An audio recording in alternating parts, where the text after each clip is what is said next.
Radar is showing heavy thunderstorms across Moulton, Lawrence County, Alabama, Swearingen, Marshall County, Alabama, and other parts of the area.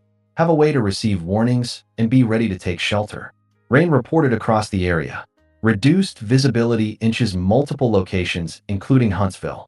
No severe weather warnings are inches effect at this time.